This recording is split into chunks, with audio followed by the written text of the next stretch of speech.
We're joined now by Kamran Bokhari. He is an expert on the geopolitics of the Middle East at the University of Ottawa's Professional Development Institute. Mr. Bokhari, there are more female candidates running this time in the election and a lot of young candidates. Can you tell us how significant that is and the hopes riding on this particular vote? That is very significant, but bear in mind that these people who are now contesting elections, they will be coming in as rookie members of parliament, after the election. And so it will be some time before these people are going to be able to participate and make a difference on an aggregate level, because parliament and the broader Afghan state is still dominated by the old guard that frankly is not very different in outlook than the Taliban. And let's look ahead a little bit. How much is this vote? How much could this vote be a test run for the presidential vote that's taking place next year?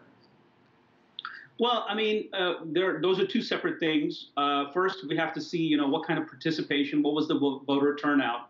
And then, of course, how does that align into a parliament? What kind of parliament comes into being? Mind you that the legislature in Afghanistan, since this state was founded in 2002, has not played a major role in terms of, the overall direction of the state. The executive branch has been very powerful.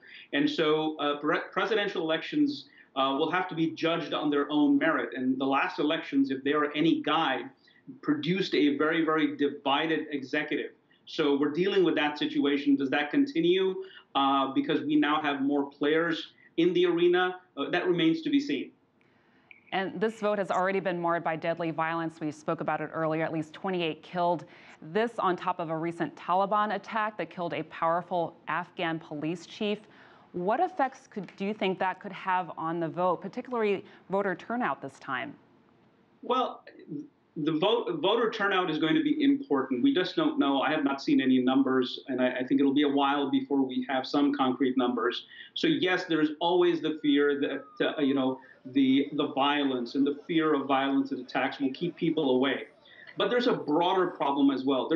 I sense a disillusionment on the part of the Afghan public. It may not be uniform across the country. In fact, it will vary from province to province and area to area. But there is sort of this attitude that, will my vote make a difference? This is something very common even in established democracies, and Afghanistan is anything but. So we just have to see what kind of participation takes place and, how people are putting their confidence in the political process or not. And real briefly, we have about less than a minute. There are claims of fraud at polling stations.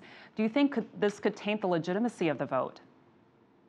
That's a big concern, because as the 2014 presidential election showed us, that there was huge contestation. Those current chief executive Abdullah claimed foul play and refused to reject the claimed victory of current President Ashraf Ghani. And that's why we had then Secretary of State John Kerry come in and literally, come up with a formula to share power between the two men. So now we have a president and a chief executive, and we know that power sharing has not been smooth. So what we have is a situation where, voter fraud or, foul play is going to play a huge role, not just in this election, but in the elections next year for the next president. Kamran Bokhari of the University of Ottawa, thank you.